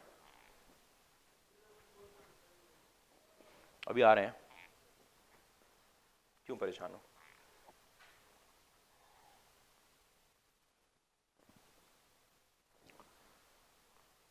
हो गया ये?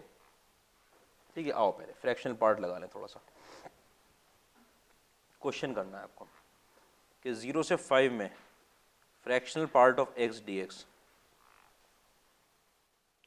की वैल्यू कितनी आएगी। आपको पता है फ्रैक्शनल पार्ट की डिसकंटिन्यूटी भी वहीं जहां ग्रेटेस्ट इंटीजर की डिसकंटिन्यूटी, क्या पॉइंट कि जहां अंदर वाला बनता है इंटीजर। आपने इसको 5 पार्ट में ब्रेक कर लिया, आपकी मर्जी में आपको दिखा देता हूं मेथड 1 कि 0 से 1 के बीच में, ठीक है, आपने लगा दिया fractional part of x dx, फिर आपने 1 से 2 में लगा दिया fractional part of x dx, फिर आपने 2 से 3 में लगा दिया, ठीक है, फिर आपने 3 से 4 में लगा दिया fractional part of x dx, फिर आपने 4 से 5 में लगा दिया।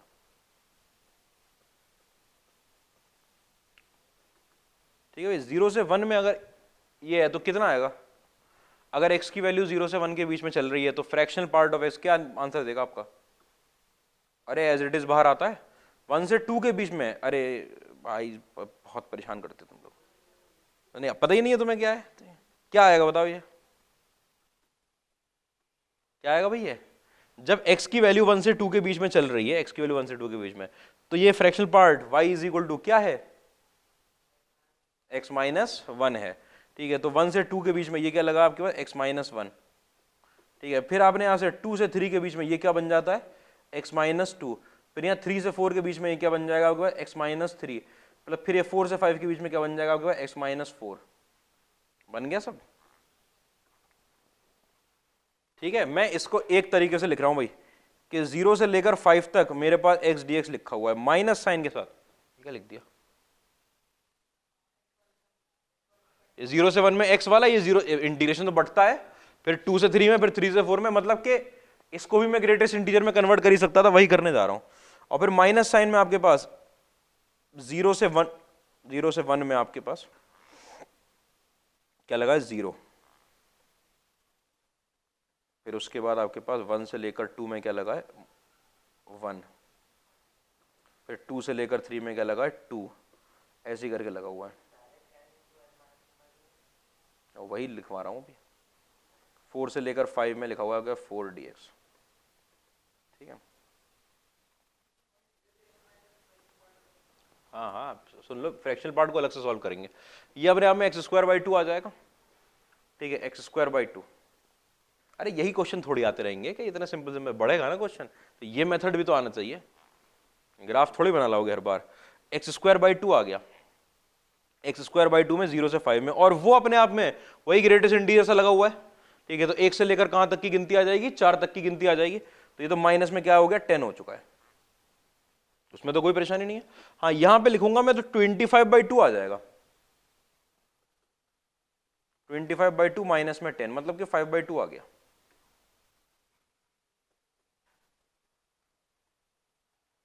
फाइव बाई टू आ गया। ठीक है,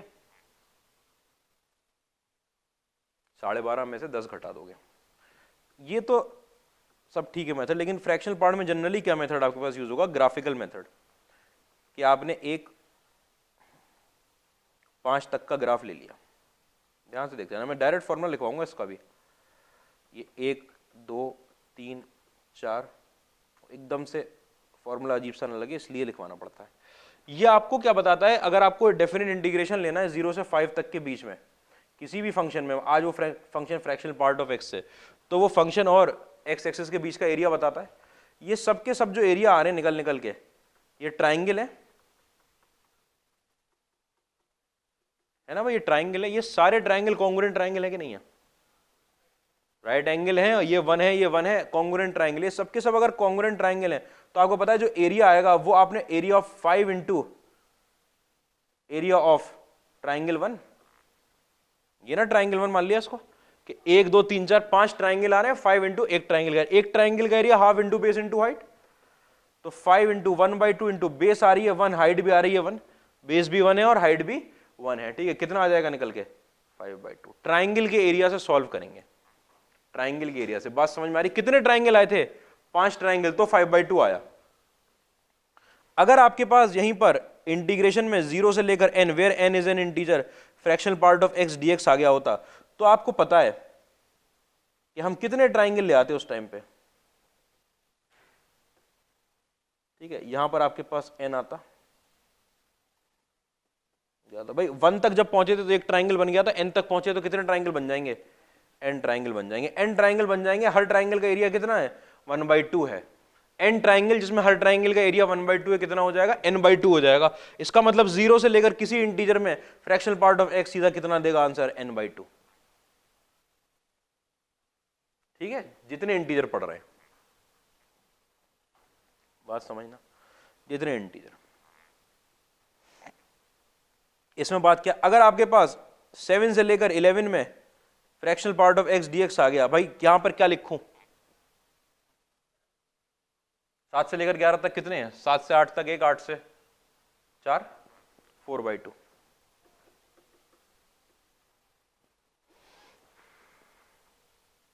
ठीक है, कोई परेशानी नहीं, 4 ही आएंगे ना, 11 - 7 + 1 तो नहीं करना पड़ेगा, 10 से 4 है, 11 के आगे नहीं बढ़ना, 5 पॉइंट आते हैं डिसकंटिन्यूटी के। ठीक है, ठीक, कोई परेशानी की बात नहीं। ट्राइंगल गिन लेने हैं आपको, हर ट्राइंगल का एरिया कितना आ रहा है, 1/2 आ रहा है, इतनी बात में तकलीफ नहीं। अच्छा, इसी को एक बार ऐसे लिखा जाए, 0 से लेकर greatest integer a, where a belongs to positive real number, fractional part of x dx, तो आपको पता है कि ये अपने आप में आज किसकी तरह बिहेव कर रहा है, इंटीजर की तरह। जितने इंटीजर आ रहे हैं उतने ट्राइंगल बनेंगे, डिवाइड बाई 2 कर दोगे, greatest integer of a divide by 2। कोई परेशानी तो नहीं इसके अंदर, पीछे करूं क्या, लिख पीछे, और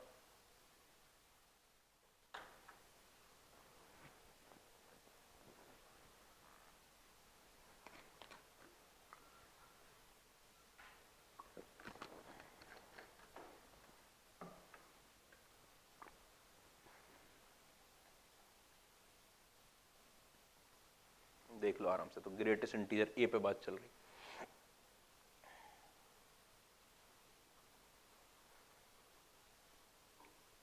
कि अगर आपने n ट्राइंगल, अगर आपने n तक ले लिया, n को इंटीजर है तो n ट्राइंगल बनकर आएंगे, जिसमें हर एक ट्राइंगल का एरिया कितना होता है आपके पास, 1/2।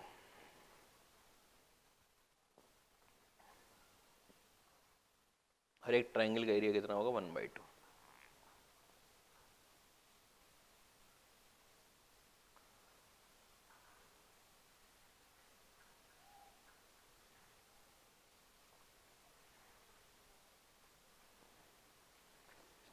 कोई परेशानी की बात तो नहीं इसमें?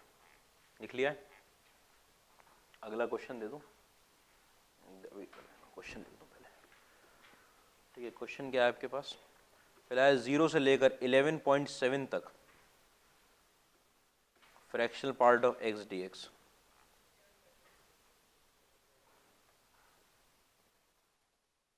इलेवन बाई टू, देखो एक बार, अगर 11 तक होगा तो होगा 11/2, तो 11.7 तक जा रहा है।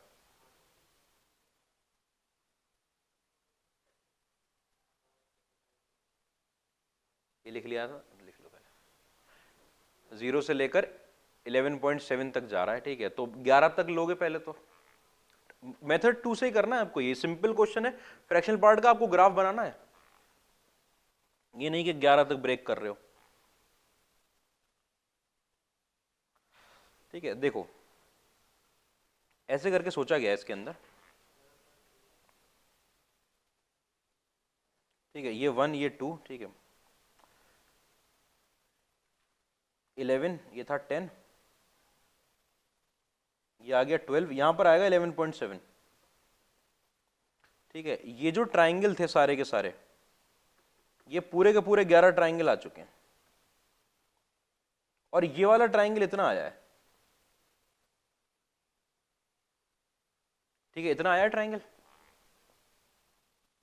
कोई परेशानी की बात तो नहीं है? अच्छा बताओ मुझे जरा कि ये लाइन कौन सी है, हाइट क्या आपको पता, बेस कितनी है? ये बेस कितनी है? 0.7। इसमें हर जगह जितनी बेस होती है उतनी, अरे सारे ट्राइंगल अगर कॉन्ग्रुएंट है, और यहां पर आपको पता है बेस और हाइट बराबर होती है, क्योंकि y इक्वल टू x की लाइन होती है ना ये, तो वहां पर भी क्या होगी, बेस और हाइट बराबर होगी। ये कॉन्ग्रुएंट ट्राइंगल है ना सारे के सारे, नहीं तो निकालने का दिल है तो बहुत निकाल लो भाई, ये लाइन कौन सी होगी, y equal to x minus 11 की लाइन होगी। ठीक है, 11.7 आप x की वैल्यू पुट करोगे तो 0.7 निकल कर आएगी y की वैल्यू भी। ठीक है, तो ये भी 0.7 आ गया। आपको पता है कि टोटल तो 11 तो ट्राइंगल्स थे, ठीक है, और एंड 1 इनकम्प्लीट ट्राइंगल था, कंप्लीट ट्राइंगल थे और इनकम्प्लीट, तो 11 इंटू 1/2 तो हो गया। ठीक है, अच्छा उसके बाद उसके, हाँ ये 0.7 वाला हाफ इंटू बेस कितनी है, 0.7 इंटू 0.7, तो 0.49/2 आ जाएगा। तो अच्छा तुमने बताया कि 11.49/2, ठीक है, 1/2 को भाई ये 11 लिखा है, वो 0.49 लिखा है, बात में कोई तकलीफ नहीं। अच्छा समझना भाई बात इसमें।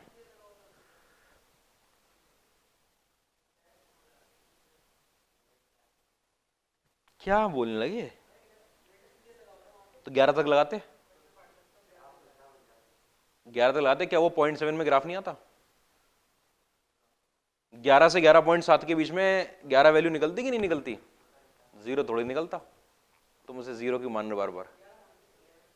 हाँ 11 मानते, 11 मानते, खैर सुनना बात। ठीक है, मान लो आपके पास t कोई नंबर है, ठीक है, नोट डाल के देखना,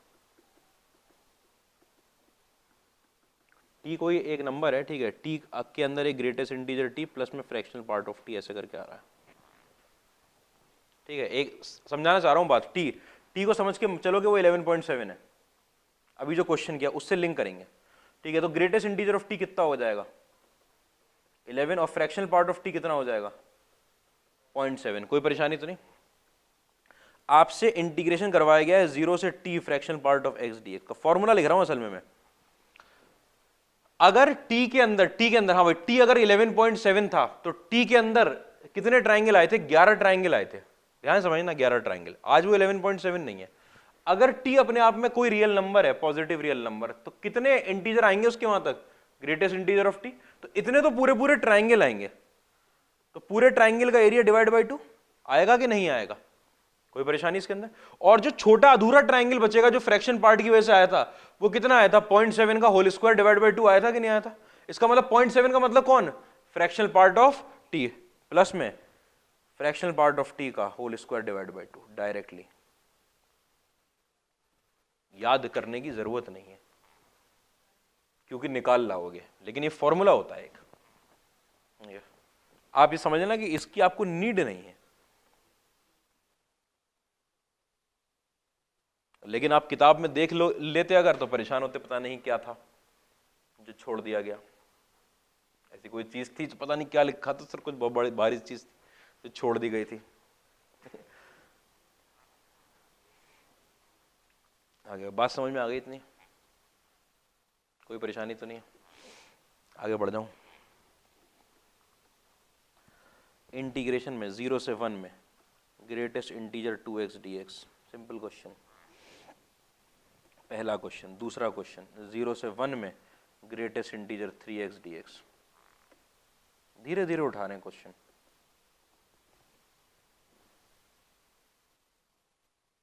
जीरो से 1 में ग्रेटेस्ट इंटीजर 2x dx, 0 से 1 में ग्रेटेस्ट इंटीजर 3x dx, ठीक है। 2x में भाई, हाँ भाई, कंटिन्यूटी में क्या बात हुई है कि x की वैल्यू कहां से कहां लाई कर रही है आपकी 0 से 1 के बीच में, तो 2x की वैल्यू कहां से कहां लाई करेगी 0 से लेकर 2 के बीच में। डिसकंटिन्यूअस वहां होता है जहां अंदर वाला इंटीजर बनता है, तो इंटीजर किस किस पॉइंट पर हो जाएगा, ये 1 पर हो जाएगा इंटीजर, मतलब x की कौन सी वैल्यू के लिए भाई, 0 से 2 के बीच में कौन सी इंटीजर वैल्यू लेगा, ये 1 लेगा, मतलब x की वैल्यू 1/2 पर ये इंटीजर बनेगा। इसको ब्रेक कर लो, 0 से 1/2 में ग्रेटेस्ट इंटीजर में 2x dx, प्लस में आपने 1/2 से 1 में ग्रेटेस्ट इंटीजर में 2x dx। अच्छा, 0 से 1/2, अगर x की वैल्यू 0 से 1/2 चल रही है, x की वैल्यू होती है, तो 2x की वैल्यू कहां से कहां चलेगी 0 से 1 में, और अगर 2x 0 से 1 के बीच में, तो ग्रेटेस्ट इंटीजर कितना आंसर निकाल के देगा 0, ये तो बन गया 0, और वो क्या बनेगा आपका, ये 1/2 से 1 में ये 1 निकलेगा। अगर x की वैल्यू 1/2 से 1 के बीच में चल रही है, तो 2x की वैल्यू 1 से 2 में चलेगी, और 1 से 2 में चल रही है, ग्रेटेस्ट इंटीजर ने 1 आंसर दे दिया आपका। कितना आंसर निकल कर आया, 1/2 आ गया,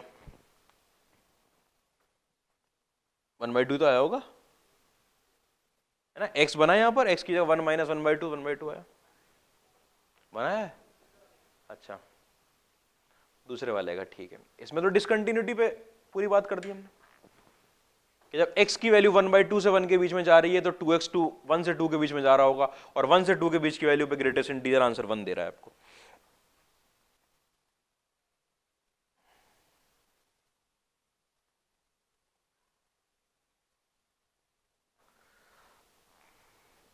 ठीक है, सेम चीज फिर आपका 3x जो है कहां से कहां के बीच में जा रहा होगा, 0 से 3 के बीच में, मतलब 3x एक वैल्यू 1 ले रहा होगा और 3x एक वैल्यू 2 ले रहा होगा, दो ही इंटीजर वैल्यू ले सकता है बीच में। Discontinuity of greatest integer function के x की वैल्यू कितनी आ रही है 1/3, और x की वैल्यू कितनी आ रही है 2/3। x की इन दोनों वैल्यू के लिए फंक्शन डिसकंटिन्यूअस, और जिस जिस पॉइंट पर डिसकंटिन्यूअस वहां ब्रेक करोगे। 0 से 1/3 में greatest integer 3x dx, plus में 1/3 से 2/3 में ग्रेटेस्ट इंटीजर 3x dx, फिर आपके पास 2/3 से लेकर 1 में ग्रेटेस्ट इंटीजर 3x dx। ऐसे तो लिखेंगे, क्या प्रॉब्लम आ गई, जल्दी से पूछ लो, हो गया।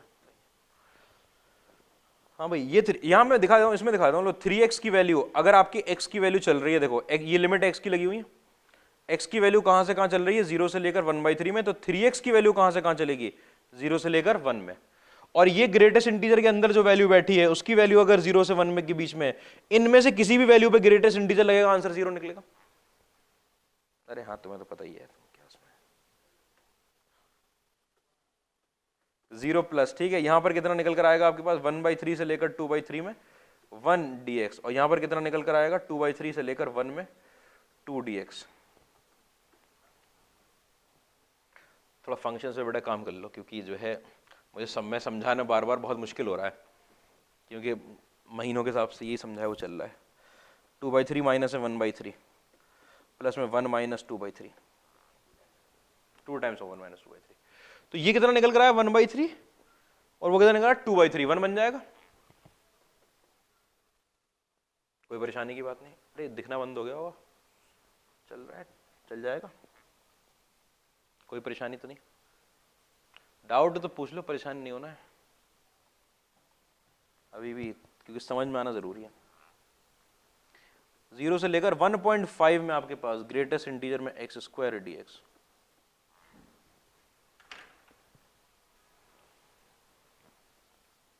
ग्रेटेस्ट इंटीजर में x square D x.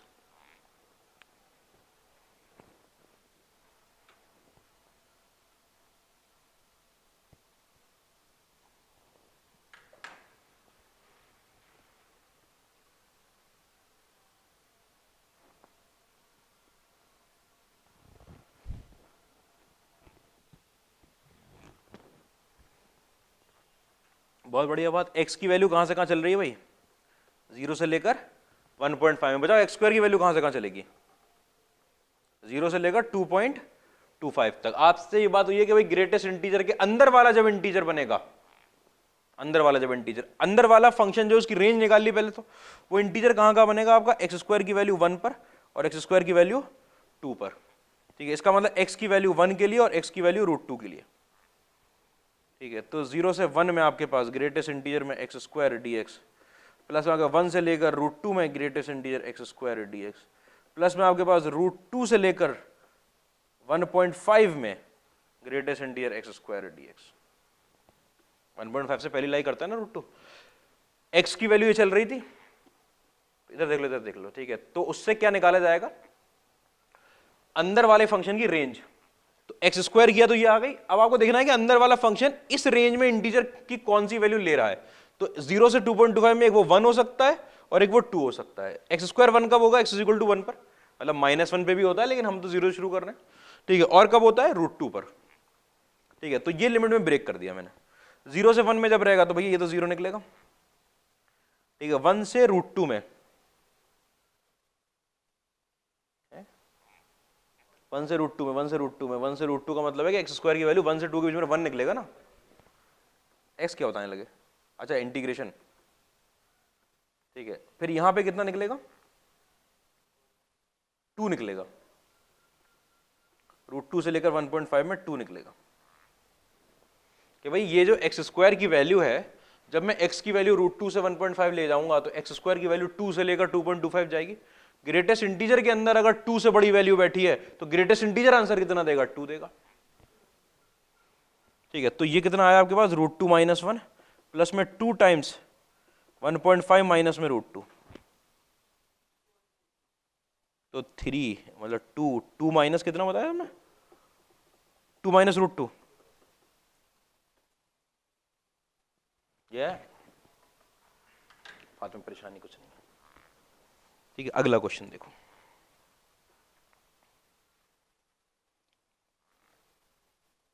Continuity इसकी ठीक होनी चाहिए, आपके लिए कोई तकलीफ की बात ही नहीं है। क्वेश्चन है 0 से 5 में ग्रेटेस्ट इंटीजर के अंदर square root of x dx, जल्दी से कर दो।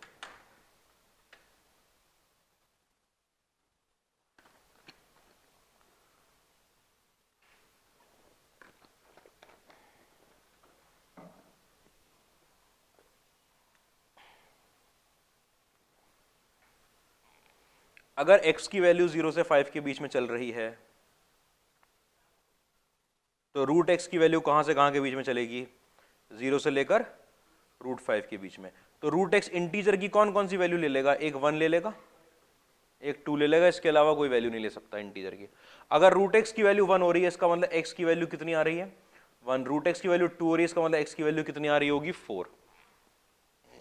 एक ब्रेक हुआ 0 से लेकर 1 में ग्रेटेस्ट इंटीजर में √x dx।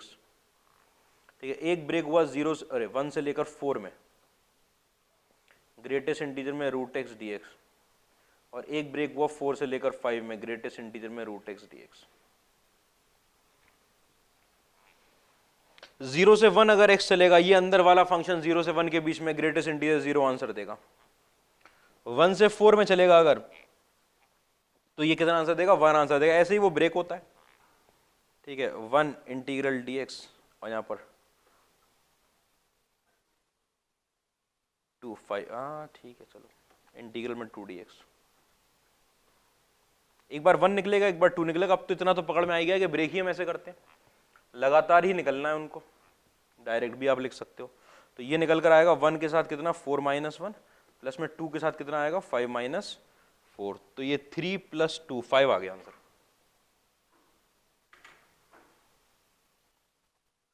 ये कंसेक्यूटिव इंटीजर निकलते हैं ना, 0 1 और 2 ऐसे करके।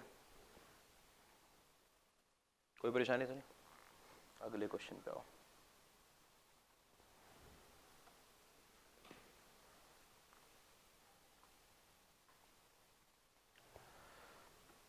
जीरो से वन में साइन के अंदर ग्रेटेस्ट इंटीजर x प्लस में greatest integer 2x dx, greatest integer x plus greatest integer 2x dx, दो ग्रेटेस्ट इंटीजर आ चुके हैं। Point of non differentiable discontinuity देखना है आपको।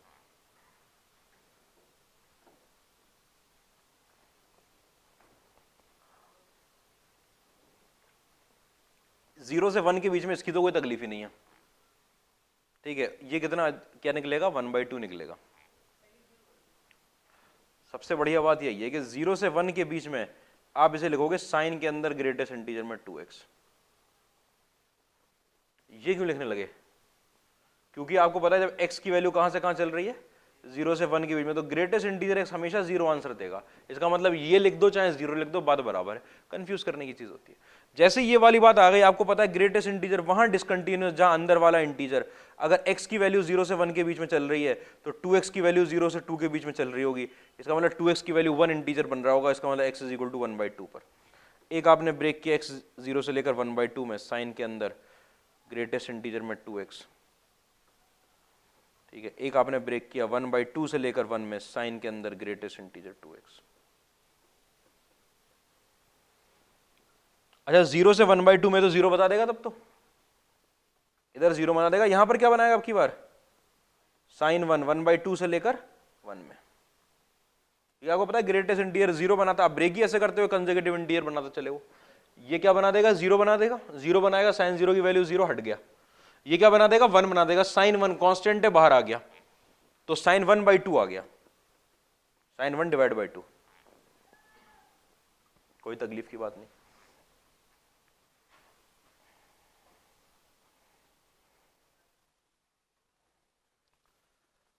देखो अगला क्वेश्चन। क्या परेशानी आ गई एकदम से? fx is equal to zero से पाई में, जीरो से x में साइन के अंदर ग्रेटेस्ट इंटीजर में 2t dt। तो ये पूछ रहे हैं f के अंदर π/2 बता दो।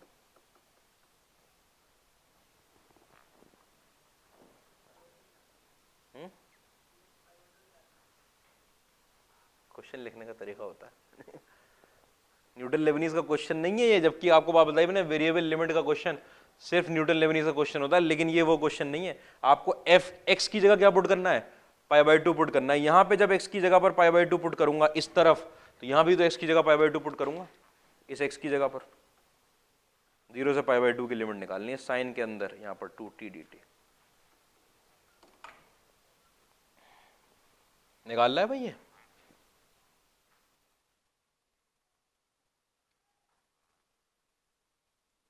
π/2 में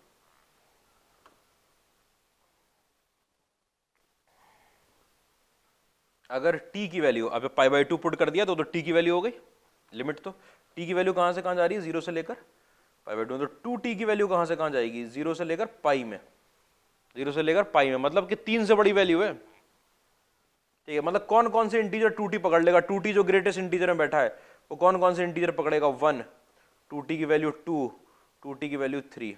मतलब कि t की वैल्यू कहां पर? 1/2 पर, t की वैल्यू 1 पर और t की वैल्यू 3/2 पर। 3 जगह ब्रेक होगा t की वैल्यू, उन 3 जगह का ब्रेक लिखो जल्दी जल्दी। ठीक है, एक आपने क्या किया? जीरो से लेकर 1/2 में, ठीक है, ये आपके पास साइन के अंदर 2t dt। एक आपके पास 1/2 से लेकर 1 में साइन के अंदर 2t dt। उसके बाद आपके पास 1 से लेकर 3/2 में साइन के अंदर 2t ग्रेटेस्ट इंटीजर में और dt। और फिर प्लस में आपके पास 3/2 से लेकर π/2 में, ठीक है, साइन के अंदर ग्रेटेस्ट इंटीजर में 2t dt। निकालना आता है अब तो भाई, ये जीरो बनेगा। यहां पे ये ग्रेटेस्ट इंटीजर कितना आंसर देगा? आपको 1 देगा, तो साइन 1 निकलेगा। साइन 1 के साथ 1 - 1/2, ठीक है। फिर साइन 2 निकलेगा उधर, साइन 2 के साथ 3/2 माइनस 1, फिर साइन 3 निकलेगा तो साइन 3 के साथ π/2 माइनस में 3/2। ऐसे तो निकलेंगे। एक बार यहां ऐसे हम ब्रेक करते हैं कि 1 निकले, ग्रेटेस्ट इंटीजर, 2 निकले, फिर 3 निकले, 0 से शुरू हो, ऐसे ही ब्रेक करते हैं। पैटर्न पकड़ने की देर होती है।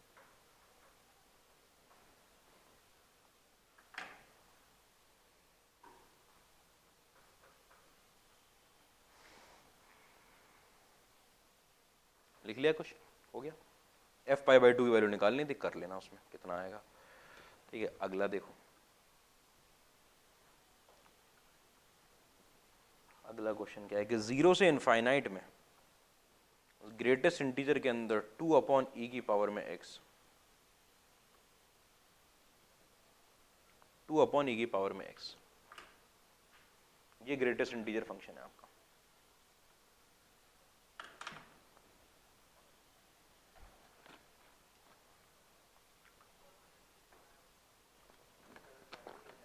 क्या क्या हो जाएगा? डायरेक्ट हो जाएगा? क्या डायरेक्ट हो जाएगा इसमें? हाँ, 2e की पावर माइनस से लिखा है तो क्या हुआ भाई? पूरा 0 से इनफाइनाइट में जा रहा है, बीच में 1 भी होगा, 2 भी होगा, 3 भी होगा, तुमने तो डायरेक्ट यहां पहुंच गए,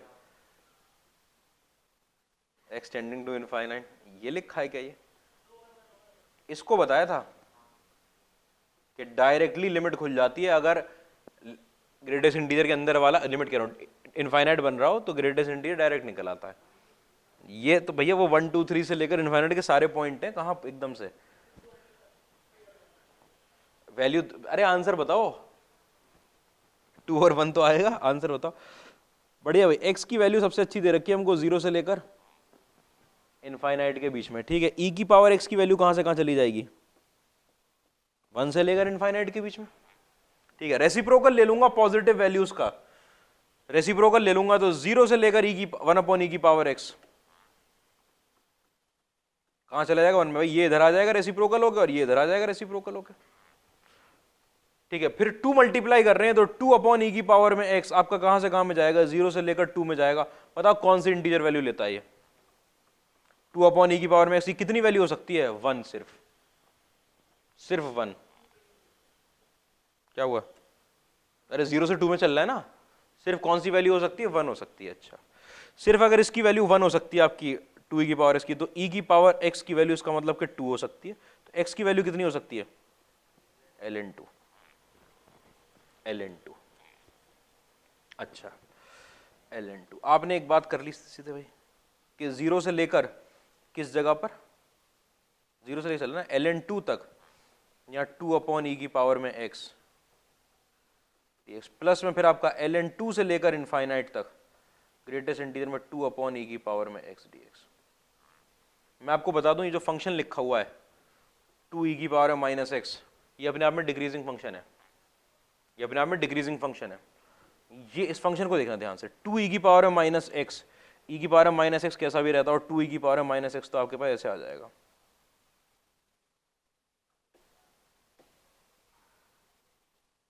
ऐसे आ गया।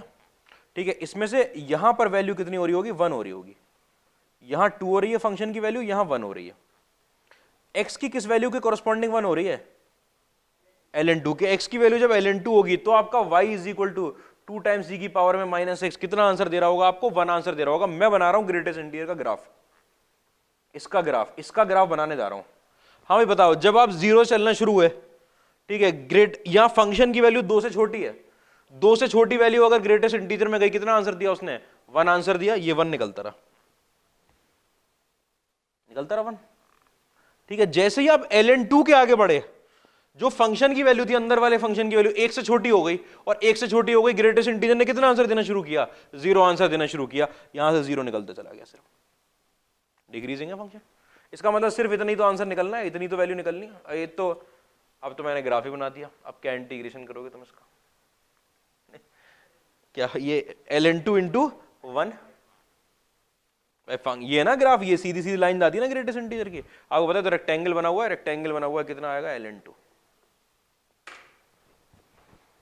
बाद में तकलीफ नहीं होनी है। आ गई बात समझ में? सही है, चलो यहाँ पे जो है रोकते हैं।